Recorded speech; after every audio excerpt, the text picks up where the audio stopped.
안녕하세요. 크립토TV입니다. 벌써 2022년도 연말이 돼가고 있습니다.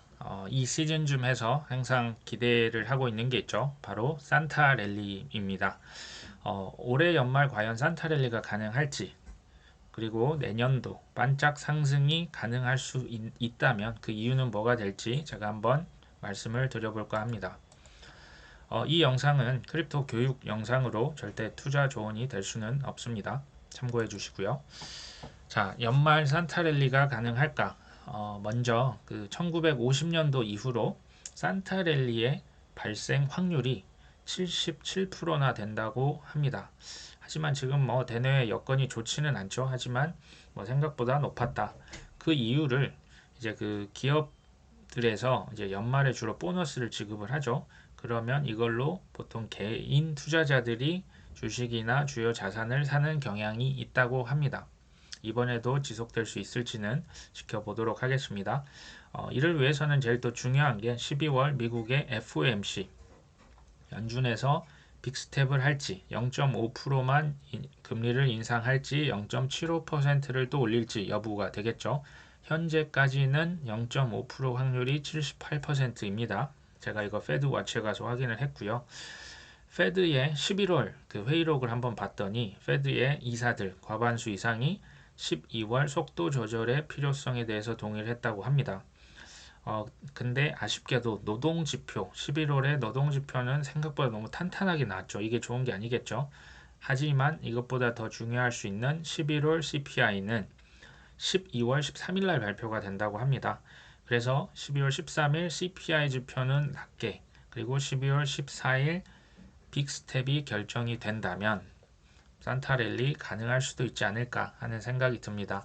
하지만 내년은 경기 침체 확률이 매우 높게 점쳐지고 있는 만큼 이때 막 휘둘리면서 뭐 이렇게 사는 분위기보다는 우리는 이때 좀 현금을 확보를 하고 주요 자산들 파실 수 있으면 조금 파는 것도 저는 필요하다는 생각이 듭니다. 크립토 시장으로 한번 넘어와 보겠습니다. 이건 이제 제 의견이기 때문에 뭐 참고만 해주시면 될 것 같습니다. 틀릴 수 있기 때문에요. 자, 첫 번째 23년, 24년 하락장은 지속될 것이다. 좀 암울한 얘기가 됩니다. 두 번째, 찐 상승은 25년 이후에나 가능할 수 있다. 세 번째, 23년 그럼에도 불구하고 상반기 반짝 상승이 가능할지 모르겠다. 네 번째, 23년 규제의 해가 될 것이다. 제가 왜 이 얘기 드리는지 차차 말씀드릴 수 있도록 하겠습니다. 먼저 내년도 상반기에 미니 랠리가 가능한 이유. 첫 번째, 미연준 피벗에 대한 기대감입니다. 이것은 그 파란색을 보시면 그 미국 연준의 그 기준 금리가 되고요. 노란색이 S&P 500 그 미국 주식 차트가 됩니다. 보시면 금리가 오히려 저희 생각과는 조금 다를 수 있죠. 금리가 높을 때 주식이 올랐네요. 높을 때 주식이 올랐고요. 마찬가지입니다. 주식이 높을 때, 아니 금리가 높을 때 주식이 올랐습니다. 마찬가지죠. 금리가 올랐을 때 13%, 금리가 올랐을 때 18% 지금 올랐죠. 여기도 마찬가지입니다. 왜 이런 일이 발생할까요? 이유는 이렇습니다. 미 연준에서 금리를 올린다는 얘기는 오히려 미국의 경제가 탄탄하다는 신호가 됩니다. 그렇기 때문에 금리를 올릴 수가 있는 거죠. 금리를 내린다는 얘기는 반대로 미국 경제 주체들에게 뭔가 큰 문제가 있다는 얘기가 됩니다. 그렇기 때문에 금리를 낮춰서 경제를 살리려고 하는 것이 되겠죠. 마찬가지 차트, 똑같은 차트인데요. 금리를 올리면 주식이 오르죠. 금리를 내리면 떨어집니다. 올리면 오르고요. 금리를 내리면 주식이 떨어집니다. 그렇다고 이게 100% 맞다고 볼 수는 없는데요. 이런 경향이 있죠. 근데 제가 이걸 왜 말씀드리냐면 여기 지금 금리가 좀 평평한 부분이 지금 보이실 겁니다. 이 평평한 부분이 뭐냐면 금리 인상을 중단시키고 금리를 동결한 겁니다. 그 다음에 금리 인하를 했겠죠. 보시면 금리 인하 직전 이 평평한 부분이 끝나는 지점에서 주식이 최고점을 기록합니다. 이 평평한 부분이 끝나는 이 시점에서 최고점이죠. 여기도 평평한 부분의 끝 지점 인하를 하기 직전 최고점을 기록합니다. 여긴 지금 코로나 때문에 이변이 됐죠. 그 말인즉슨 금리 인하를 오히려 하면 시장이 무너질 수 있다는 얘기가 됩니다. 그래서 금리 인하를 하기 직전이 단기 고점일지 모르니 그때 우리가 조금 필요한 부분은 주요 자산을 파는 것을 고려해 본 게 어떨까.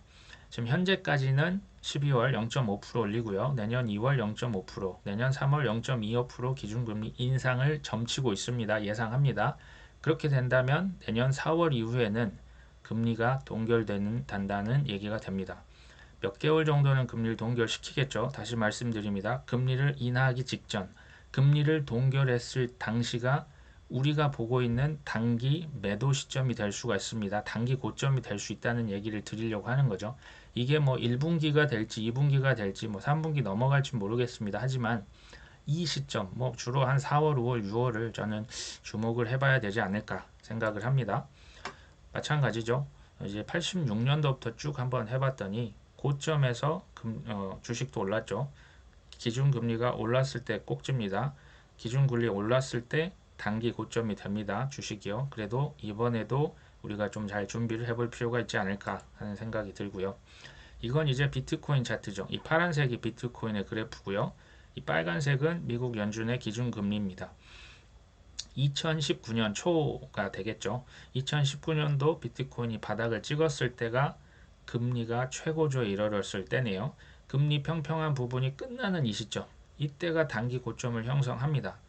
만약에 이게 뭐 무조건 맞는다고 볼 수는 없어요. 근데 이 오히려 지금 금리가 낮았을 때, 이때 이제 코로나 유동성으로 인해서 코인이 많이 올랐었죠.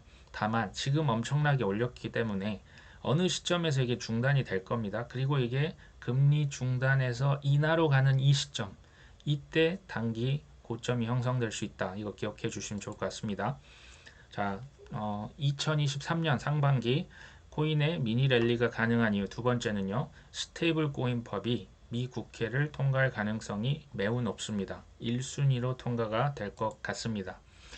케빈 오리어리는 캐나다 억만장자로 유명합니다. 지금 뭐 샤크 탱크라고 하는 샤크 탱크 이제 TV 쇼에서 유명 인사가 되었죠. 이 친구는 뭐 국제 그 연금 펀드나 뭐 국부 펀드 상대로 해서 여러 가지 사업을 하고 있습니다. 투자하는 일을 주로 하고요. 이 사람이 규제가 오게 된다면 비트코인은 올라갈 것이다.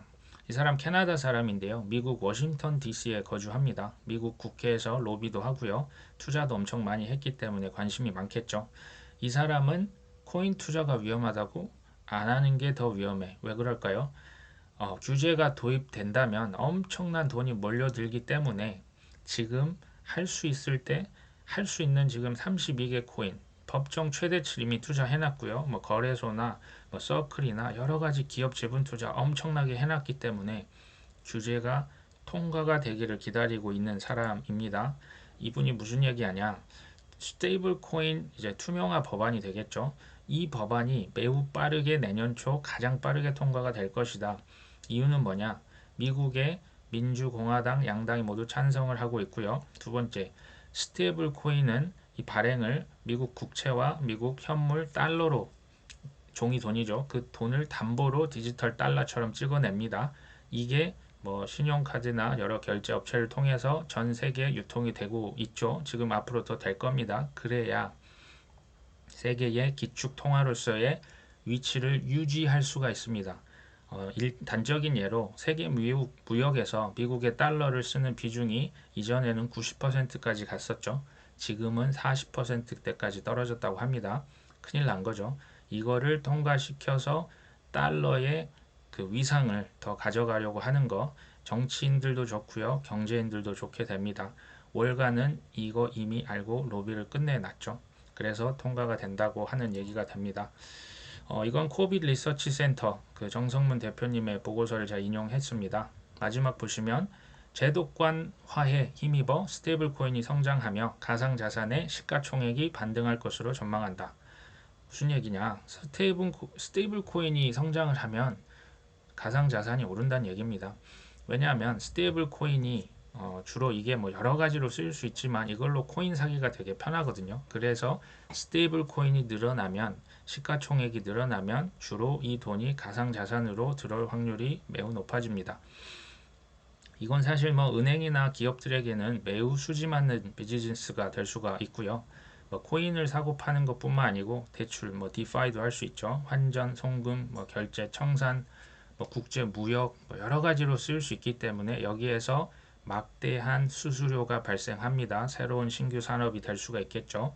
일반 소비자들은 이런 거 잘 모르겠고 더 빠르고 더 싸고 더 편하면 되기 때문에 이걸 신용카드나 결제업체에 연동을 시켜서 그냥 세계 어디서든 사용할 수가 있습니다. 그리고 달러에 대한 뭐 어떻게 보면 좀 강한 달러죠. 상대적으로 그걸 가져갈 수 있기 때문에 전 세계로 퍼질 수 있는 여건이 조성이 됩니다. 그래서 이게 통과가 된다면 가상 자산 전반에 있어서 좋은 훈풍이 불 수 있지 않을까라는 생각을 하게 되는 거죠. 23년 상반기 코인 미니랠리 가능한 이유 세 번째, 리플 SEC의 소송 종료입니다. 20년도 12월에 됐으니까 벌써 만 2년이 지났습니다. 전 제이 클레이튼 SEC 위원장이 퇴임을 하기 전 바로 하루 전날 소송 내고 게리 겐슬러에게 인계인수하고 오피스를 나왔죠. 재밌는 건 이분이 퇴임하고 3달 후에 미국 투자기업 원리버에 합류합니다. 큰 투자 기업이고요. 이 회사는 당시 비트코인 또 이더리움에 6천억 원 이상을 투자하고 있었던 회사입니다. 황금 낙하산 타고 이제 가셨죠. 재밌는 건 이게 이제 뭐 미국의 천재 법조인들이 뭐 이거 지금 소송을 서로 하고 있겠죠. 근데 이 XRP라고 하는 코인 증권 여부를 판단하는데 내년까지 가면 이게 2년이 넘어가죠. 뭐 2년 반까지 이렇게 걸릴 일은 사실 아니잖아요. 근데 왜 그럴까요? 이게 이미 정치적인 일로 비화가 됐고요. 하지만 계속 끌 수는 없습니다. 어느 지점에서 서로 합의점을 찾아야 하는 시점 저는 반드시 올 거라고 봅니다. 리플에 대한 이제 뭐 서포터들 계속 늘어나고 있죠. 그래서 SEC가 뭐 질 것 같다라는 얘기도 나오고 있는데요. 소송에 관계없이 리플은 뭐 우리는 그냥 우리 할 일 계속 해왔고 앞으로도 할 것이다 라고 좀 쿨하게 얘기를 합니다. 이건 이제 11월에 있었던 스웰이라고 하는 리플이 주최하는 연례 컨퍼런스가 있습니다. 거기서 뱅크 오브 아메리카라고 하는 미국 2위 은행 됩니다. 여기에서 리플 소송이 지금 끝나기를 기다리고 있다. 이미 리플의 파트너로 체결은 됐죠. 근데 눈치 보고 있죠. 실제로 이 기술을 이제 활용해서 온갖 금융의 혁신을 일으킬 수 있고 CBDC도 개발하고 여러 가지 하려고 하는데 정부 규제 당국이 지금 소송하고 있으니 눈치 보일 수밖에 없겠죠. 여기서 이제 재밌는 건 이 리플의 대표는 리플은 지금 SEC와 합의할 의지가 있다. 전제 조건이 있죠. XRP에 대한 규제 명확성이 해결이 된다면 난 합의할 것이다. 어느 시점에 저는 합의한다고 봅니다. 그리고 뱅크 오브 아메리카가 이게 지금 소송이 빨리 끝나게 돼서 빨리 일하고 싶다. 리플과 이 기술 써서 빨리 좀 선점해야 된다. 비교 우위를 가져갈 수 있게끔 좀 빨리 일할 준비가 되어 있다. 소송만 끝나봐라. 이 얘기를 하죠. 근데 뱅크 오브 아메리카만 그러고 있을까요? 저는 아니라고 봅니다. 여기서 중요한 게 이제 또 어차피 이렇게 합의할 거면 소송을 왜 이렇게 길고 지난하게 이렇게 지연을 시키고 있을까요? 간단합니다. 저희 같은 대중들 눈을 속이고요. 시간을 정말 최대한 끌 수 있을 만큼 끌어서 다 말려 죽이는 거겠죠. 저희는 이렇게 속으면 안 되겠죠. 리플 영상은 지난번 제가 만든 영상 또 참고해 주시면 좋을 것 같습니다. 리플의 파트너사죠. 보시면 스페인의 제일 큰 센탄데어 은행 BBVA 스페인 2위 은행이 됩니다. 스위스의 큰 은행 UBS도 있죠. 싱가포르의 제일 큰 은행 DBS 있고 뱅크 오브 아메리카, 웨스턴 유니언 어마어마한 기업들 이게 다가 아닙니다. 근데 어찌 됐건 엄청난 파트너사들이 지금도 소송 중에도 늘어가고 있습니다. 은행만 있는 건 아니고요. 이제 송금업체, 결제업체, 뭐 신용카드 또는 뭐 전자상거래, 뭐 지갑업체 현재까지 262개 파트너가 있다고 합니다. 계속 늘어나고 있죠.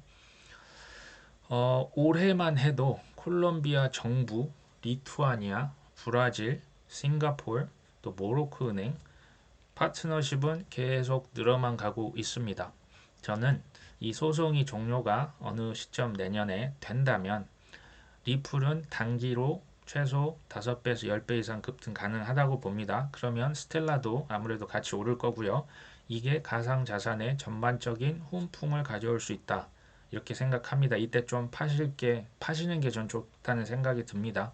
왜냐하면 단기 급등하면 단기 폭락으로 이어지기 때문에 그렇습니다. 자, 23년도 상반기 미니 랠리 가능한 이유. 네 번째는 비트코인 현물 ETF 승인 가능성입니다. ETF를 아시려면 사실 미국의 가장 큰 규제 법안을 아셔야 되는데요. 첫 번째는 스테이블 코인 법안, 아까 말씀드렸죠. 가장 먼저 통과가 될 것으로 예상이 됩니다. 2순위는 책임 있는 금융 혁신법이라고 하는 거고요. 세 번째는 디지털 상품 소비자 보호법입니다. 이 디지털 상품으로 비트코인, 이더리움은 이미 분류가 됐고요. 이게 통과가 돼야 ETF가 승인이 됩니다. 근데 3순위죠. 조금 늦춰질 수는 있다는 생각은 듭니다. 자, 첫 번째 그 미국 국회 홈페이지를 가보시면 1순위로 스테이블 코인 지금 올라와 있죠. 2순위로 책임 있는 금융 혁신 법안 들어가 있습니다. 세 번째 디지털 상품 소비자 보호법 지금 3순위죠. 이게 지금 다 올라가 있는 상황이지만 인트로듀스드만 됐고요. 이게 통과가 지금 안 돼 있는 상황이죠. 이건 코빗 리서치에서 정리를 잘 해주셨는데요. 책임 있는 금융 혁신 법안이라고 하는 것은 디지털 자산을 증권이냐 상품이냐로 분류를 해줍니다. 그래서 상품이면 CFTC가, 증권이면 SEC가 관할을 해야겠죠. 스테이블 코인에 대한 부분도 있고요. 준비금, 발행 담보물을 100% 이상을 갖춰라. 그리고 그 내역을 공개해라. 이건 이제 스테이블 코인 법안과 사실 동일합니다. 디지털 상품 소비자 보호법, 이게 통과돼야 ETF 된다 말씀드렸죠. 이거를 디지털 상품으로 이미 규정했죠. 그래서 CFTC가 관할을 하게 됩니다. 이게 통과가 돼야 합니다. 이건 이제 참고로 유럽에도 가장 중요한 법이 있습니다. 미카라고 하는 법안이고요. 디지털 자산의 범위와 성격들을 잘 정리를 했습니다. 매우 중요한 법안이고요. 여기 NFT, DeFi까지 다 들어가 있습니다. 자, 발행량 이상의 안전자산을 유지를 해야 하는 스테이블 코인, 또 이제 준비금을 잘 갖추고 은행 수준의 그 요구 사항을 충족을 시켜야 한다. 이런 얘기들이 있죠. 이거는 지금 뭐 조문은 확정이 됐지만 내년 2월에 최종 투표를 합니다. 그리고 통과가 되면 24년도에 시행이 됩니다. 생각보다 규제는 시간이 오래 걸리는 거 지금 보고 계십니다. 그런데 디지털 상품 소비자 보호법이 3순위라고 했는데 지금 FTX 사태가 발생했죠. 그렇기 때문에 지금 이 DCCPA, 이게 지금 이 법입니다. 이 법이 있었더라면 FTX 파산 이거 막을 수 있었다. 그러니까 국회는 놀지 말고 이 법안 빨리 통과 좀 시켜라 라고 하는 얘기가 여기저기서 계속 나오고 있습니다. 기대감을 좀 가져볼 수가 있겠죠. FTX는 사실 미국만 아니라 글로벌 코인 규제에 대한 명분을 줬습니다. 그래서 실제적으로 국제기구가 이제 발족을 할 예정이고요. 이게 좀 더 빨리 도입이 될 수 있는 계기가 될 수 있다는 생각이 듭니다. 여기까지 일단 1부를 마치고요. 결론을 포함해서 2부는 다음 시간에 말씀드릴 수 있도록 하겠습니다. 감사합니다.